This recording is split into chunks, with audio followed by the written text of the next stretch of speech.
Big June from Brooklyn, blackrent.com.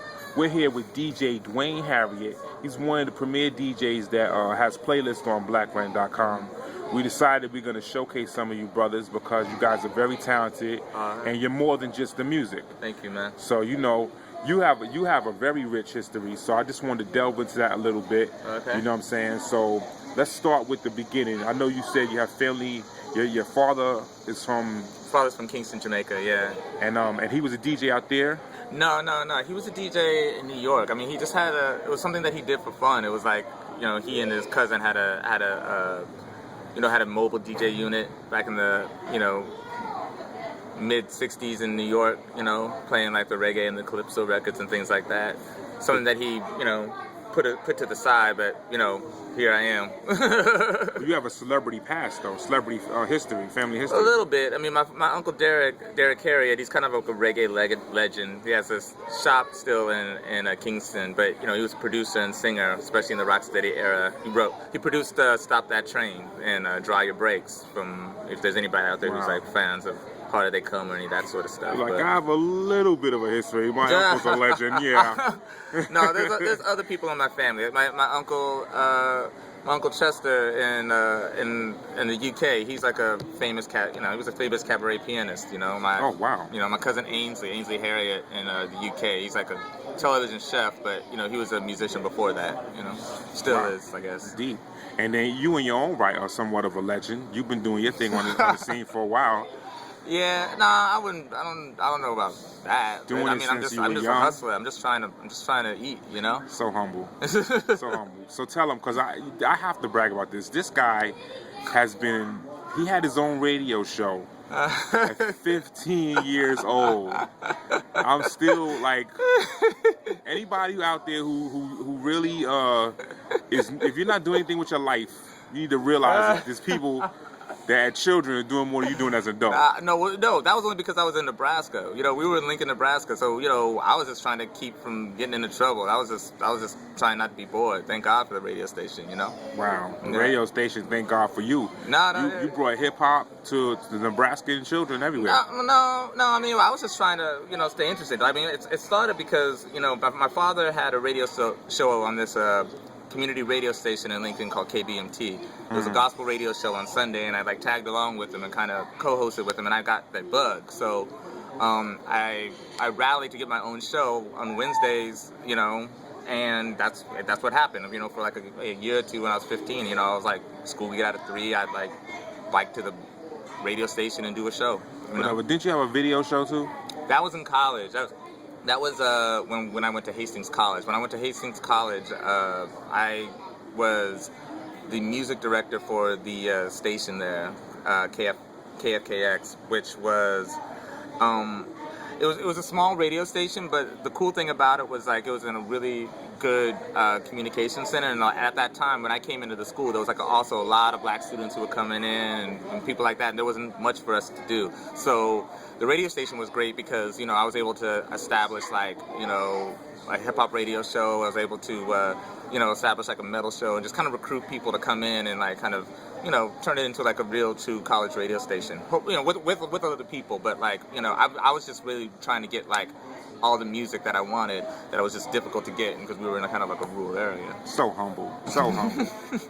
And then what happened? Come on, tell them how the first job out of college. Well, after doing that, then like around the summer of '95, I applied to get to intern at CMJ, the College Media Journal, which was the magazine that most college radio stations across the country report their music top 25 music playlists to.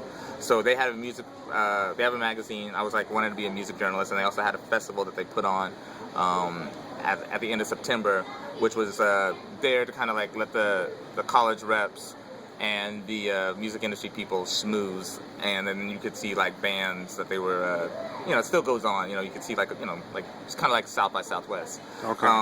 But when I got the internship, I mean, I had done like a lot of, you know, I had done a lot of shows. You know, I had booked some shows in college. I was a music director.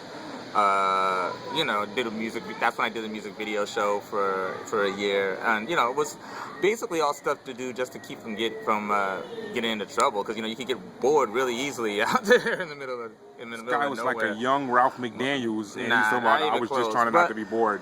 It's the truth. But then what ended up happening was like I was able to learn a lot. And it's like, and that's which is great that you can be able to do that in a small college environment. But anyway, when I got there, then I worked directly with the person in charge of showcase managing and putting the shows together there, and we developed a rapport. And then when I went back to school to finish my senior year, they called me in January and offered me a job, and I hadn't finished school yet, but I basically took the job, figured out a way to accelerate the courses so I could move out there. So I turned in a final paper on a Friday, flew to New York on a Sunday, and started working at CMJ on Monday. Wow. And then I flew back. I had to fly back in May to graduate and come back. Wow. to work on Monday. So, Wow. but it was a great experience. I wouldn't trade that for anything. It was great. Learned a lot. And it was amazing. And you met a lot of people. I heard you, the guy who created Nickelback is one of your friends, one of your buddies? No, the guy. Is that what you said to me? The guy, my first boss out of college, Ron Burbid, who was the showcase manager. He after he left CMJ, he became the A&R for Roadrunner, and the third band that he signed was Nickelback. So, All right. if you have a problem with that, blame him. No, I loved him. I learned a lot from him. Great guy, Ron Berman. But after that, it was a great experience, but I was kind of slightly disillusioned just because it was a very good kind of like a crash course on how the music industry really worked, and I was really young. So I kind of stepped back, and I took a job working retail over at Other Music, independent record store on 4th and Broadway in New York, and then I started doing freelance writing for like The Source and for Vibe and a couple of other magazines, and then I fell backwards into DJing again because I made a couple of friends at the time. One of them was this British girl who had a roommate who was moving back to London, and they had a nice loft in Chinatown, and they were throwing a going-away party for her, and she asked me to play records. It was a big party, and so I played, and there was another guy who was there who was a promoter. He was like, "Hey, man, you're really good. I'm throwing this party next week. Do you want to, I would love if you want to come and play records." Like, yeah, sure. So I went into played that party. That party went well. There was another guy there who was a promoter. He said, "Oh, man, that was really good. Hey, I'm throwing this party next week. You want to play?" I'm like, yeah, I'll play. So, the third gig turned, and then after 2 months of that, literally, it's just like that's what would happen. It's like I would play a party and then someone was there, and I would just, I was like, I would just moved to New York, so I was all about it, So it got to the point where I was working 40 hours a week at Other Music, but then on the weekends I was playing back-to-back gigs, all these, Wow. and I was able to establish from that a residency at Flute, which was on 54th and Broadway. It was a small underground sort of lounge. So. That's how it happened, and then from there I was able to parlay that into I met a lot of people. One of my best friends was Alec De Ruggiero, who was the music director over at APT, and we started a production company together with with one other person, and I established a residency over at APT doing Negro Clash with Lindsay Caldwell and Prince Language. So and cool. Here we are. At ABT, you said you made a production company with your buddy from ABT, right? Yeah. So Alec De what kind Ruggiero. of music do you produce? Well, it was kind of an umbrella. I mean, we wanted to do a lot of different things, we